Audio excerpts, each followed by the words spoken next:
Hello, everyone, and welcome to Operation Fit Gamer. I'm your host, Edward Chrysler, and we're here again. It's another week, it's another time. We're going to talk about fitness a little bit, getting up, getting moving, getting ourselves out of our gaming chairs and out into the street walking, stepping to the next level. Now, I've made mention of this a number of times. This movement is not just about weight loss, it's about being healthy. But weight loss is something that, in my case, for my journey, is an important aspect. So I want to talk about this a little bit, and I've been debating doing this video for a while. This one may run a little long, because the topic today is, why are we fat? Yes, I use the F word. Get over it. Fat. I'm fat. Okay? I used to have like 5 chins, okay? And the saying goes, I had more chins in Chinatown. Yeah. Sorry if that was insensitive. Sorry, it's a joke. So, anyway, that being said, let me minimize this stuff out of the way real quick here. I got to kill a few things in the background I didn't think I was going to have to kill. But that's okay. And let's close that. All right. So, and by the way, if you ever wonder, I do these in one take live. I don't edit video. This is about a real conversation. This isn't about me staging something. I want to talk to you about topics. So that being said, we're going to talk about why we're fat. Now, before we begin this, we're going to address the two extremes of this conversation. We're first going to address the idiots of the internet. You can't find a video out there where isn't some larger guy who's doing a gaming video or doing a YouTube video, and there won't be a comment somewhere in the comment section, oh look, a fat man. Push away from the table, Porky. Put down your fork. Quit eating chips. Stop drinking soda. You don't have to be fat if you just had a little self-control. Now, to those people, let me say the following. Yes, I am fat. Thank you, Captain Obvious, for pointing it out. My mirror hasn't been showing me that for 20 years. And I would like to thank you for showing your acute ability of observation and sharing it with all of us. And like to leave you with this very simple thought. Yes, I may be fat, but I can lose my weight. Your stupid is for life. Now, let's move to the second side. And the second side, I'm going to trigger some people. Forgive me, but don't forgive me. You should be triggered. And that's the fat apologists. There's a whole nother side, a segment of our society that tells you, oh, 600 pounds is okay if you're happy. That's the way you just are. We need to accept them. No, you need to accept the fact you're fat. Okay? Nobody's saying that this diminishes you or makes you less of a person. If you want to love people the way they are, that's awesome. But telling them that it's okay might boost their self-esteem. It just shortens their lifespan. We don't want to do this. We want you to be healthy. We want you to be happy. Now, I want you to understand, I'm not one of those people that believe in BMI charts. The whole BMI concept is bullshit. Yes, I said it. Bullshit. All right, according to my chart, according to the chart, the medical industry gives me, at 6'2.25" to a half, I'm supposed to weigh about 190 pounds. If I weighed 190 pounds, I would look like a stick. You think that's true? Let me show you something. This, ladies and gentlemen, I'm the guy in white, by the way, was a picture taken with my best friend. We were double dating for the senior prom. In that picture, I weighed 230 pounds. Remember, I'm supposed to weigh 190. Do I look fat to you? Do I look out of shape to you? Let me give you the information of what goes on behind that picture. I had a 38 waist, by the way. 230 pounds. I cycled 50 to 100 miles a day. I could run 5 miles. I lifted weights. I did tons of stuff to be in incredible physical shape. That's me, and the BMI charts said I was fat. So before you say, well, you're going to explain to us that we've all got to be super skinny. No, you don't have to be skinny, but you do need to be healthy. And you do need to accept that many of us carry extra weight that's not healthy for us. Not saying you got to be this big around, okay? I am saying that you need to be healthier. So why are we fat? Let's have a real discussion about this. There are people, by the way, in the medical industry that are going to disagree with a lot of what I say because I found just as many that agree. Let's begin with this first. The American medical industry tells us obesity is a disease. I call crap on that. Obesity is, in my opinion, and as 20 years obese, obesity is not a disease. Obesity is a symptom. Your large gut, your overweightness is not an illness in and of itself. It's a symptom of something else is wrong. And what we need to do is find what's wrong, because we spend all of our time treating the symptom. If you have bacterial pneumonia and you do nothing but treat the cough, you're not going to kill the pneumonia bacteria. You've got to treat the core, not the symptom.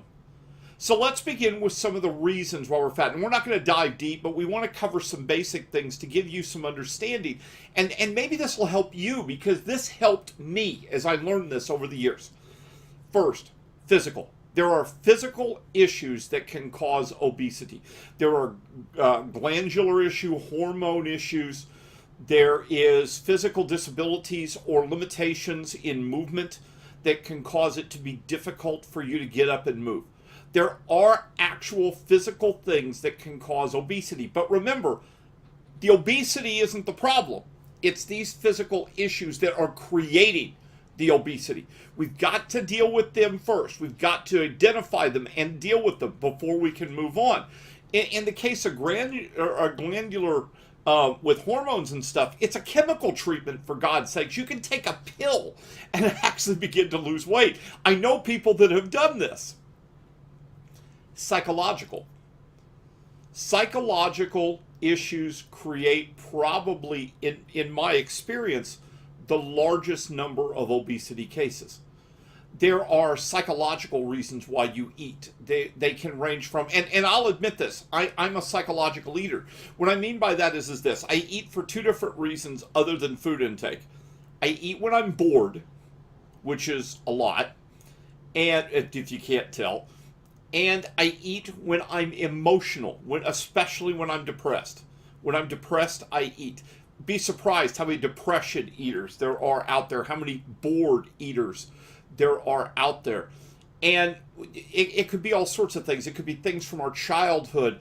It could be limitations in our lives today. There are all sorts of reasons psychologically why we might turn to food for comfort. And that brings us to issue 3. Now, this is specific to the United States. Might be the way in other parts of the world. I don't believe so, but it is here. Culturally, we shove food in our faces. You think I'm wrong? I want you to think about this. When there's a birth of the family, how is that usually celebrated? You guessed it, food.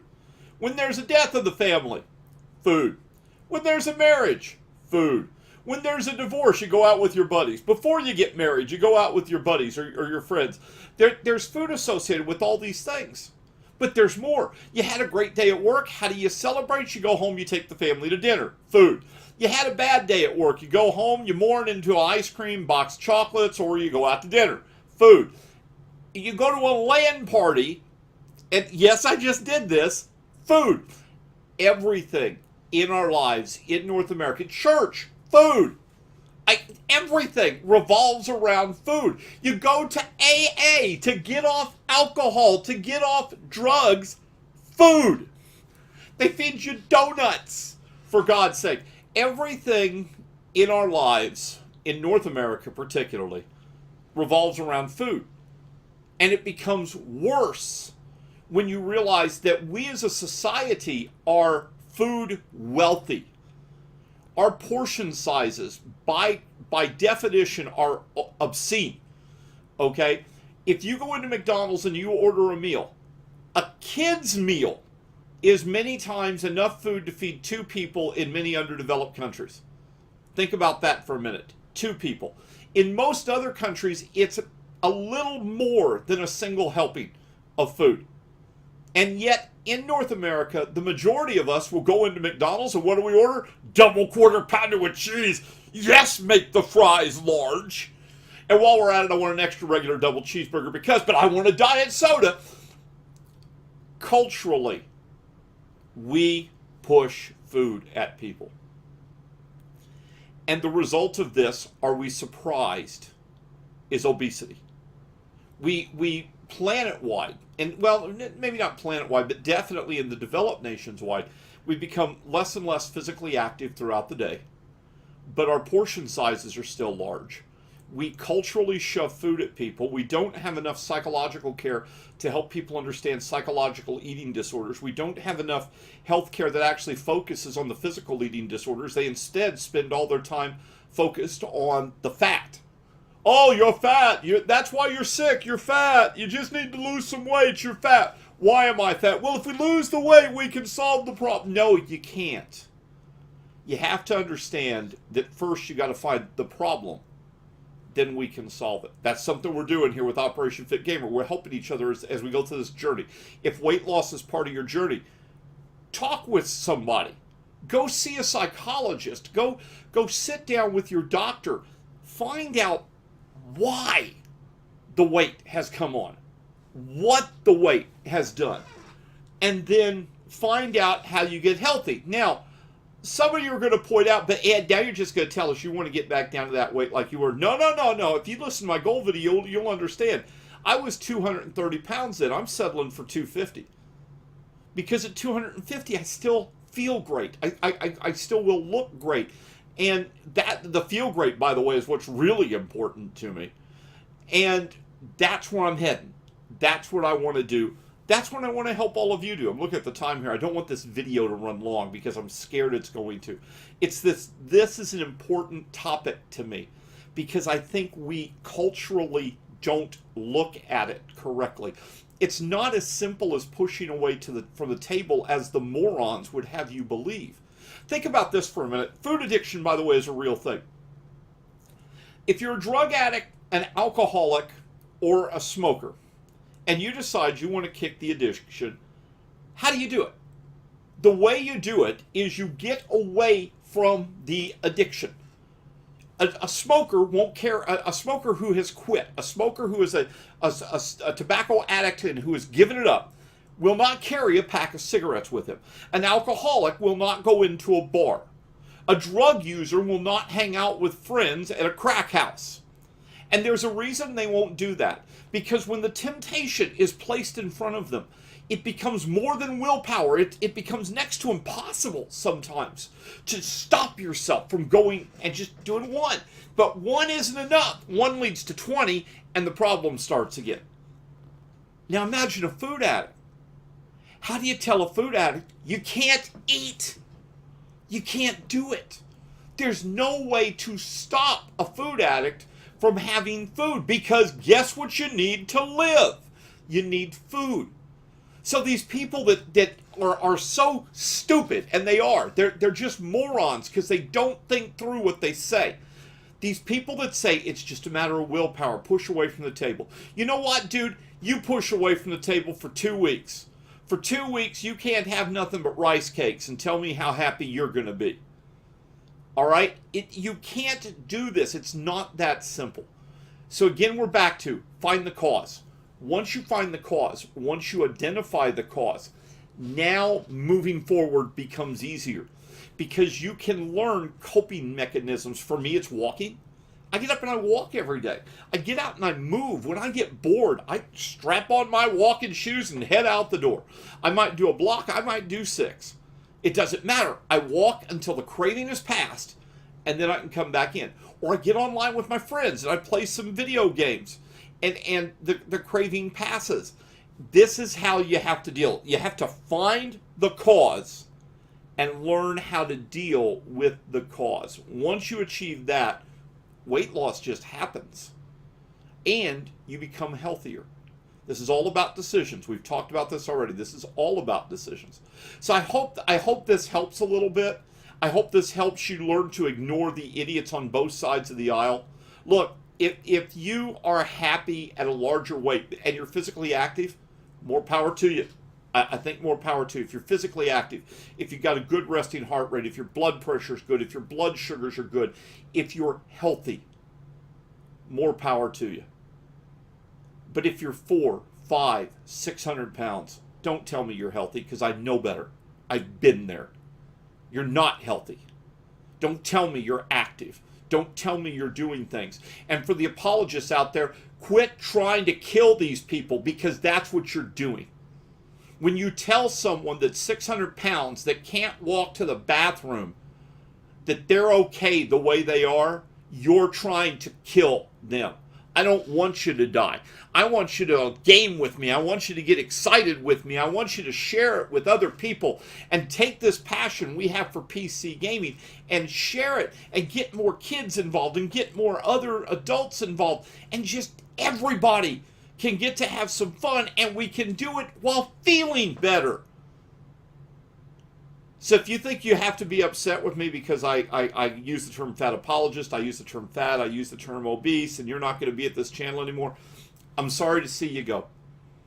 But before you tell me that I need to be more tolerant of others of different sizes, my advice to you is learn to accept who you are and be tolerant of people that love you enough to take the time to say the truth to you. And that's just as important as any bit of self-esteem. So on that note, we're getting ready to get out of here. Before I go, I want to say thank you to everybody at Catacombs. We were just at Catacombs this last weekend. Ran into a bunch of Operation Fit Gamer people there. Awesome to see you. Awesome to hear about what you're doing. Come into Facebook. Let us know how you're doing. Next week, we're going to do a show on my personal story, or on emails and comments from you on the videos and stuff. You can email operationfitgamer@outlook.com if you've got questions, comments, or want to share your story. We'll get you on the video.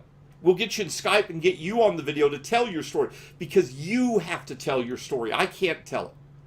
So until next time, guys. See, it's one take. We don't edit. Until next time, guys, step it to the next level.